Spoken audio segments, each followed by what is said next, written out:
নমস্কার বন্ধুরা, এই ভিডিওতে আলোচনা করব জেন টেকনোলজি এই শেয়ারটিকে নিয়ে। ড্রোন সেক্টরের মধ্যে ফিউচারিস্টিক একটি কোম্পানি, কিন্তু বর্তমান সময়ে টপ লেভেল থেকে ডাউন অনেকটাই হয়ে আছে। টপ হয়েছিল এই শেয়ারটি প্রায় 2630 টাকার কাছাকাছি, সেখান থেকে বর্তমানে কারেন্ট প্রাইস চলছে 1528 টাকার কাছাকাছি। সো টপ লেভেল থেকে বহুকাংশে ডাউন, অনেকেই ফেঁসে আছেন। তো বর্তমানে সবার প্রশ্ন হচ্ছে আমি করবোটা কি, এবং আপনি যদি এই টাইপের অন্য কোনো শেয়ারের উপরে রিসার্চ বা অ্যানালিসিস দেখতে চান বা ভিডিও চান, তাহলে অবশ্যই শেয়ারের নাম কমেন্ট করে জানাবেন বা আমাকে হোয়াটসঅ্যাপে মেসেজ করতে পারেন। ওকে, এবার কোম্পানিকে আমরা আলোচনা করব যে কোম্পানির ফান্ডামেন্টাল এবং টেকনিক্যাল কতটা খারাপ, ফান্ডামেন্টাল খারাপ না টেকনিক্যাল খারাপ না দুটোই খারাপ, কী করা উচিত, সমস্ত কিছু আলোচনা করব আজকের এই ভিডিওটি মন দিয়ে দেখুন। এবং হ্যাঁ, কষ্ট করে ভিডিও বানাচ্ছি আপনাদের জন্য, ভালো লাগলে প্লিজ একটা লাইক করবেন, এখনই লাইক করুন, আমারও খুব ভালো লাগবে। কোম্পানি মার্কেট ক্যাপ যদি আমরা দেখি তাহলে দেখতে পাবো মাত্র 13,000 কোটির মার্কেট ক্যাপ, তাহলে একটা স্মল ক্যাপ কোম্পানি। এবং এরপরে আমরা দেখব যে ভ্যালুয়েশান, স্টকের পি চলছে 55, ইন্ডাস্ট্রিয়াল পি চলছে 72, তাহলে ভ্যালুয়েশানের দিক দিয়ে স্টকটি কিন্তু ডাউন আছে, অর্থাৎ লোয়ার ভ্যালুয়েশান চলছে। ভ্যালুয়েশানের দিক দিয়ে কোম্পানিটি কিন্তু বর্তমান সময় ঠিকঠাক জায়গাতে আছে। ওকে, এরপরে আমরা দেখব যে প্রোমোটারের হোল্ডিং ঠিকঠাক আছে 49%, এফআইআই হোল্ডিং 6%, ডিআইআই হোল্ডিং যদি আমরা দেখি তাহলে দেখতে পাবো যে ডিআই হোল্ডিং প্রায় 8.5%-এর উপরে। এবং যদি আমরা দেখি যে সেলস গ্রোথও ঠিক আছে বর্তমান সময়ে, পার্সেন্টেজে ঠিক আছে, কিন্তু কেন এই শেয়ারটা পড়লো সেটা আমি পরে আলোচনা করছি। প্রফিট গ্রোথও ঠিকঠাক আছে। ওকে, এ পর্যন্ত সব কিছুই ঠিকঠাক আছে। ইপিএস দেখুন 27 চলছে, এই যে দেখুন 27 চলছে। ডেট টু ইকুইটি প্রায় না বললেই চলে, debt free company. So almost রেশিওগুলো বর্তমানের হিসাবে খুব সুন্দর, কিন্তু বর্তমানে তাহলে কোম্পানিটি এতটা ডাউন হলো কেন, এর পেছনে কারণটা কি? এর পেছনে কারণ হচ্ছে কোয়ার্টারলি রেজাল্টে দেখুন, এখানে আমি সেলস আপনারা দেখতে পাচ্ছেন তো, এখানে দেখুন sales, expense, operating profit percentage. Sales যেখানে 2025-এর মার্চে ছিল 325 কোটি, সেখানে 2025-এর জুনে হয়েছে মাত্র 158 কোটি।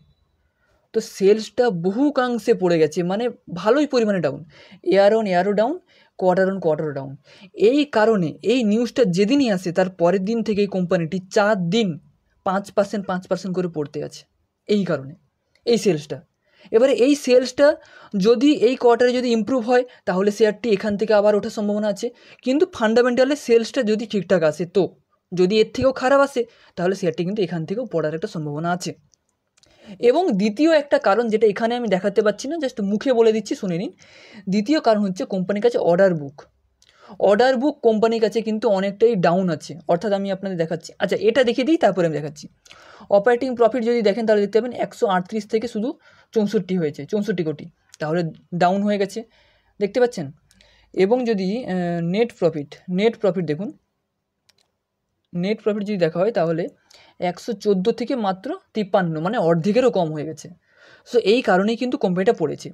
এবং দ্বিতীয় কারণ কি? দ্বিতীয় কারণ হচ্ছে, আমি প্রফিট অ্যান্ড লসে যদি যাই তাহলে দেখতে পাবেন যে এখানে কোম্পানি এই 2025-এর মার্চে কত সেল করেছিল, 954 কোটি, 974 কোটি, তাই তো, 974 কোটি। কিন্তু বর্তমানে আমরা কি দেখব, যে কোম্পানির কাছে যদি পরের বছর 974 কোটির থেকে যদি বেশি সেলস হয় তাহলে সেটাকে ভালো বলে মনে করব, কিন্তু বর্তমানে এই কোম্পানির কাছে অর্ডার আছে 650 কোটির অর্ডার আছে। তাহলে কোয়ার্টার অন কোয়ার্টার তো খারাপ হচ্ছে। বর্তমানে যদি ভালো মতো অর্ডার না আসে তাহলে এই 2026-এর মার্চ কোয়ার্টারে কোম্পানির রেজাল্ট কিন্তু খারাপ আসার সম্ভাবনা আছে। 26-এর মার্চ, এখন নয়, এর পরের কোয়ার্টারে, তখন কিন্তু কোম্পানিটি আরও পড়তে পারে, কারণ কোম্পানির কাছে অর্ডার খুবই কম আছে। ওকে, এরপরে তো আপনারা দেখতে পেলেন যে ব্যালেন্স শিট যদি আমরা দেখি তাহলে দেখতে পাবো যে ব্যালেন্স শিটে কোম্পানির রিজার্ভ বহুকাংশে বেড়েছে, যেখানে আগের কোয়ার্টারে ছিল বা আগের বছরে ছিল 440 কোটি, এবছর হয়েছে 1692 কোটি, তাহলে রিজার্ভ বাড়ছে, এটা একটা গুড পয়েন্ট, ভালো পয়েন্ট। বোরিংও সামান্য বেড়েছে, সামান্য বলতে 6 থেকে 78, এটা বেশি, বাট ঠিক আছে, রিজার্ভের কাছে ঠিকই আছে। ওকে, এটা হয়েছে। এরপরে চলুন কোম্পানির টেকনিক্যাল নিয়ে আলোচনা করছি, যে টেকনিক্যাল চার্ট প্যাটার্নটা কতটা ভালো বা কতটা খারাপ সেটা নিয়ে আলোচনা করছি। এই কোম্পানি যদি আমরা টেকনিক্যাল চার্ট প্যাটার্ন দেখি তাহলে দেখতে পাবেন যে এই কোম্পানি যখন রেজাল্ট যখন আসে কোম্পানিটি ছিল এই জায়গাতে, তারপরে কিন্তু হঠাৎ করেই যা ডাউন হয়, কারণ দেখিয়ে দিলাম যে কোয়ার্টারলি রেজাল্ট খুব সুন্দর, মানে খুব খারাপ এসেছে, তারপরে কোম্পানিটি এই জায়গায় একটা বেস তৈরি করে, লো তৈরি করে। এই লোটাকে কিন্তু বর্তমানে এই কোম্পানিটি ভাঙতে পারছে না, অতএব এর নিচে আর আসছে না। ওকে, কিন্তু এই শেয়ারটি 2 দিন আগে দেখতে পাচ্ছেন এখানে কিন্তু একটা সবুজ ক্যান্ডেল তৈরি করে শেয়ারটি কিন্তু ওঠার চেষ্টা করছিল, কিন্তু 1 দিন 2 দিন 3 দিন 4 দিন হয়ে গেল, শেয়ারটি কিন্তু আবার নিচের দিকে নামা শুরু হয়েছে। সো বর্তমানে যে সাপোর্ট, সেই সাপোর্টটা হচ্ছে এই লেভেলটাতে আপনি দেখতে পাচ্ছেন এই যে লেভেলটা, অর্থাৎ এখানে একবার সাপোর্ট নিয়েছে উঠেছিল, আবার একবার সাপোর্ট নিয়েছে উঠেছিল, আবার এদিকে আসছে, তাহলে এটা একটা সাপোর্ট হতে পারে, যেটা আনুমানিক। এরপরে এই কোম্পানির যে রেজিস্ট্যান্ট বা কোনো কিছু আছে সেইগুলো কি হচ্ছে, সেইগুলো ডিপেন্ড করছে কোয়ার্টারলি রেজাল্টের উপরে। কোয়ার্টারলি রেজাল্ট যদি ভালো আসে তাহলে কিন্তু কোম্পানি শেয়ারটি কিন্তু থামবে না এখানে, মানে যেহেতু এই শেয়ারটি ড্রোন সেক্টরের মধ্যে কাজ করে, কোম্পানি শেয়ারটি কিন্তু এইভাবে রকেটের মতো উঠতে পারে, একটা সম্ভাবনা আছে যদি রেজাল্ট ভালো আসে তো। এবং যদি আপনাদের বলবো যে আপনারা যেহেতু সুইং ট্রেডিং করছেন, আপনাদের ক্ষেত্রে এই ইন্ডিকেটরটি খুবই প্রয়োজন হবে। এই যে দেখতে পাচ্ছেন বাই সেল ইন্ডিকেটর বা বাই সেল সেট আপ, এই সেট আপটি শেয়ারটি যখন কিন্তু পড়ে তার আগে থেকে কিন্তু জানিয়ে দিয়েছিল এই যে সেল।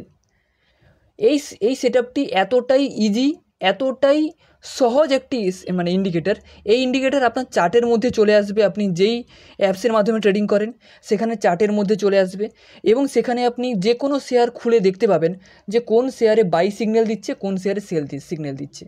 যেমন ধরুন এই শেয়ারে যখন আপনি এই ইন্ডিকেটর আপনাকে জানিয়ে দিচ্ছিল এই জায়গাতে বাই করার কথা, এই জায়গাতে যদি কেউ বাই করতো তাহলে সে কততে বাই করতো, 1200 টাকাতে বাই করতো, এবং সেল কোথায় করবে, এই জায়গাতে, অর্থাৎ 2000 টাকাতে, তাহলে 1200তে কিনে 2000-এ বাই করবে, সেল করবে।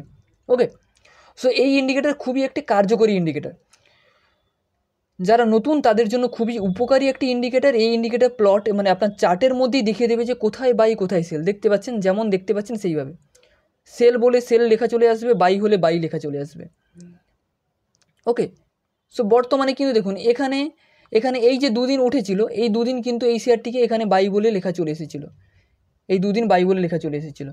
ওকে, সো আপনারা যদি এই সেট আপের সঙ্গে কাজ করতে চান বা এই সেট আপ ফ্রিতে পেতে চান, এটা সম্পূর্ণ ফ্রিতে জানতে চান, কারণ এই সেট আপ বিভিন্ন সেটিং আছে, সেই সেটিংগুলো যদি জানতে চান তাহলে আপনারা আমাকে হোয়াটসঅ্যাপে মেসেজ করতে পারেন। সিম্পলি এটা হচ্ছে আমার হোয়াটসঅ্যাপ নাম্বার বা ডেসক্রিপশানে আপনারা নাম্বার পেয়ে যাবেন, সেখানে হাই বলে মেসেজ করবেন হোয়াটসঅ্যাপে, সেখানে আমি আপনার সঙ্গে আলোচনা করব এই সেট আপ নিয়ে। ওকে, তো আপনি যদি এই সেট আপ পেতে চান ফ্রিতে, লিমিটেড অফার, তাহলে আপনি আমাকে মেসেজ করতে পারেন, এবং যদি সুইং ট্রেডিং করতে চান, শিখতে চান, তাহলে আমার সঙ্গে যোগাযোগ করতে পারেন, এবং অন্য কোনো শেয়ারের অ্যানালিসিস জানতে চাইলে কমেন্ট করে জানাতে ভুলবেন না। দেখা হচ্ছে পরের ভিডিওতে।